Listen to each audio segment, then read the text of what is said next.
So I want to talk to you today about the power of the mind. And my entry point into positive psychology was Mind Power. I did a course back in 1999 with a Canadian author of the book Mind Power. And so the whole concept of mind power is that you have this really powerful mind, and if you learn to use it effectively, you can really learn to shape your results and your outcomes and your circumstances. And while I agree with this, and I've been practicing these tools and techniques for decades, I have also noticed that no matter how much I visualize, life doesn't turn out exactly how I visualized it.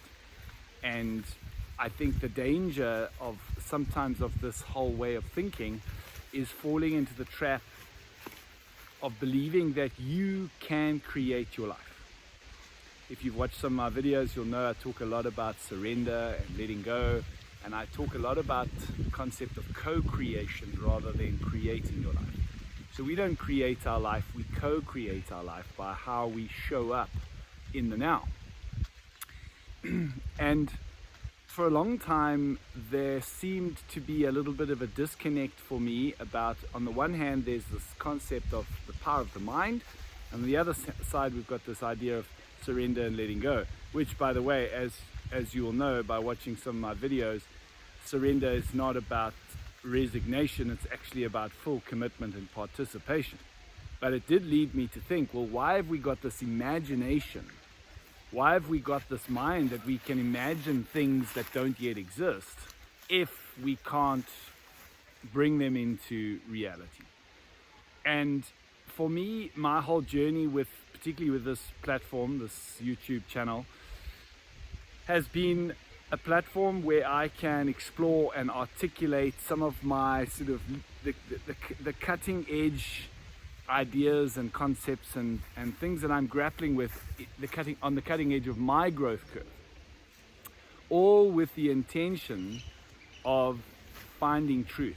Now, the way I define truth, well, the way I know when I've touched on a truth or hit a truth is when all the dots just connect, when it elegantly connects into a unified principle. Sometimes I've found that, like, it's a bit like building a puzzle, actually. You know, sometimes you find a puzzle piece and it looks like it's the right piece, and then you try to put it in the spot, like you have to force it, and then you go, oh no, this is not the right piece. But then when you do find the right piece, it just clicks into place so effortlessly. And for a long time, I've had this disconnect between the power of the mind and this whole idea of letting go and surrender and trusting life, until just the other day it all clicked into place for me. So I thought I would share this with you. So there are three ways that we use the mind that are misguided, the first, and unhelpful. The first one is when we project into the future and we worry. All right, we create fear stories in the future, and that leads us out of the now, out of the present, and into an imaginary future that 99 times out of 100 is not going to happen anyway. But it puts our nervous system into a fear state in the now. Okay, that's significant. I'll come back to that. Second thing is when we hold on to the past, whether it's regretting something in the past, or whether it is like, oh, I wish things could be like that, still we hold on to that. Either way, it is pulling our energy, our co-creative energy, out of the one place where it is useful, and that is in the now, into the future or into the past. And the third way is when we try to use the power of our mind to envision something and visualize it and create it in the future.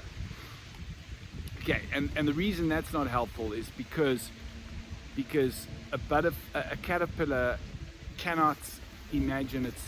could never imagine itself becoming a butterfly. Not only that, can we limit ourselves and our potential and our growth with visualization, but we then run the risk of trying to force our life in to fit into that picture. So what is the power of the mind then? Okay, well, let's just start and say we have a conscious mind and we have a subconscious mind. The conscious mind is really where our attention lies. So when you're conscious of something, you're paying attention to it. Now, attention is not the same as your thoughts. And the reason for that is you can pay attention to your thoughts and the stories in the mind, or you could pay attention. Right now, I could pay attention to the sound of the wind in the leaves. I could pay attention to the breeze on my skin. And what that is doing is it's placing my attention right here in the now. I could also pay attention to what's happening in my body, the feelings, the sensations in the body. Okay, and both of those are bringing my attention into the now as opposed to the thoughts. So your attention is like the torch. You can shine it on whatever it is that you want to pay attention to. So that's the conscious mind. The subconscious mind is really just your nervous system. So when you're learning to drive a car, for example, or learning anything for that matter, what you're doing is you are creating neural connections in the brain, in your nervous system. And the brain is not the only center of intelligence in our body. We now know that there are deep complex neurons that are found in the deep parts of the brain, and we found those neurons in the heart and in the gut. So now we're talking about gut intelligence, heart intelligence, brain intelligence. And so really our nervous system is our center of intelligence, and it is an electrical system. So when you program something in, when you learn to drive, in the beginning you can't do it. And you have to keep practicing, and eventually you have that breakthrough, and as those breakthroughs become more and more consistent, you ultimately have created the neural connections. Now there's a neural pathway or a neural network, and in place, it's literally hardwired, and so you can drive a car now without having to place your attention on what your hands and feet are doing. So without your conscious mind getting involved, it's been programmed into the subconscious. Now the conscious mind, when you're in your conscious mind, when your awareness, you know if you are shining your attention on thoughts that are in the head, or whether you are shining your attention on what's actually in front of you right now. So your conscious mind, in your conscious mind, you know whether it's an imagination or whether it is actually happening in reality now. But your subconscious mind doesn't know the difference, because if there's electrical energy traveling along a circuit, it is either traveling along, there's either live electrical energy in that circuitry or there isn't. And so if I imagine something and then that stimulates a feeling in the body, then that feeling in the body is real. The imagination isn't, but the feeling in the body is real. It's experiential. Now, whether that feeling was triggered by an imagination or whether it was triggered by a real event. For example, if you're a sprinter and you've just won the 100-meter sprint, and there's a feeling in your body that because you know you've just won the 100-meter, that is real right now. Now, if you imagine what it would feel like if you had already won the 100-meter sprint and you generate the same feelings in the body, the feelings are the same. It doesn't matter what triggered you into those feelings. All right, so the power of the mind. Some people are quite visual, and you'll know if you're quite visual because if you close your eyes and picture something, you'll probably find that it's very clear and it's easy to see, and there's quite a lot of visual detail in there. Some people are more auditory. You might find that when you tell yourself the story, you talk to yourself you tell yourself a story in your mind, then it starts to stimulate your imagination. Some people are quite kinesthetic, meaning they feel it. Now, if you're kinesthetic, you can just go straight to the feelings. But if you're more visual, you might find that visualization is a great tool to get you into the feeling state, to get you into the body. Or if you're more auditory, telling yourself the story can help you get into the body. So here's where the power of the mind is. What is it that you want? So let's say you wanted to travel the world. Okay. Now, if you were already traveling the world, what would that feel like in the body? So the key here is to get into the body, because that's your subconscious. It's to activate the nervous system. So if it helps to visualize you actually traveling the world, that's fine. That's the means, not the end. Okay? Or tell yourself the story. I'm traveling to all these wonderful places and it's amazing. Tell yourself the story. But whether it's the visualization or the story, it must lead you into the feeling, the experiential feeling that you're actually doing it right now, or you've actually done it.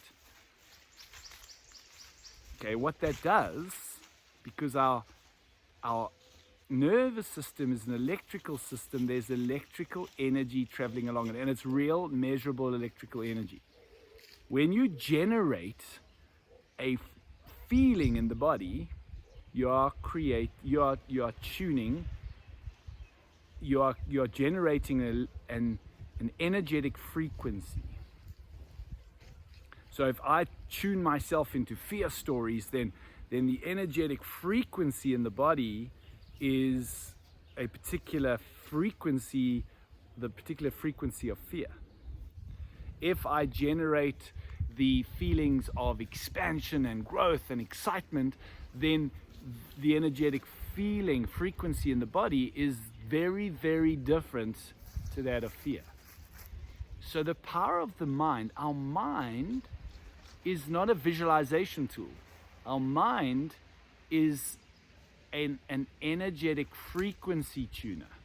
You see, this is the difference between us and, let's say, animals, for example, as so far as we know, because we're learning lots about the natural world that's starting to give us very different perspectives. So we might have a different take on this. But at this point in time, animals are more reactive to their environment.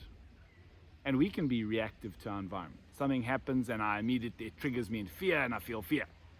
Okay, but I can also choose to change that energy in the body by visualizing what I want as though it's already happened, and then letting that lead me into the feelings in the body. And by doing that, I change the energetic frequency in the body. Now, why is that important? Because regardless of whether that energetic frequency in the body was triggered by an actual event or by your imagination or storytelling, doesn't matter, because you're actually feeling it. There's a measurable energy. It's real in the body. It's real in the subconscious. And the only point at which we can co-create life is right here now. It's how we show up right here, right now. And so the power of the mind is our ability to retune our energy to a specific energetic frequency that we choose to generate. And it is that energetic frequency, it's that energy we're bringing into the now, that then is what participates and co-creates our life. Okay, so 1, visualize. If you visualize, don't get too hooked on the picture of what that is. Because that would be like a caterpillar visualizing itself being the best caterpillar. What you want to do is you want to start with a picture as best as you can imagine it. But then if that was already real, how would you feel in the body? How would you feel? And then you bring your attention and you generate the feelings. Now you're tuning your energy. The same would be true if you start with the story. Or if you can go straight into the feelings, that's fine too. And then our commitment to our participation, our co-creation with life is 100% full commitment, full participation with life, full responsibility. You see, this is where to be fully responsible means I take 100% responsibility for how I show up in every moment of my life. And if I'm showing up with the wrong energy, then I can make a choice to change the energy that I show up with by using the power of the mind to generate a different feeling in the body and act out of that feeling. And the last thing that I want to say is that the intention behind what you're doing here is to participate. So you're not trying to control your life. You're not trying to create your life. You are doing the only thing that you have control over, and that is determining the energy with which you show up right here, right now. Now is where your future is created out of. So the energy of the now is what's so important. If you only get stuck on the visualization and you don't generate the feelings in the body, all you're doing is distracting your energy into the future away from the now, and that isn't helping you co-create. So by getting the picture and letting that lead you back into the feeling state, now you're bringing your full attention into the now, and your full energy is participating and engaging with life right here, right now. And that is the power of the mind. Because if we didn't have that ability to choose how we tune our energy, then, well, whatever's happening now would just be the thing that determines the energy I show up with, reactive. So I hope that's helpful. I know for me it suddenly all just clicked into place so beautifully. And if you like this video, please subscribe to my YouTube channel. It really helps to not only encourage me to keep sharing the videos, although that's not really why I do it. I do it for my own clarification, but at least if I share a new video, you'll be notified when it comes out. So thank you so much for watching.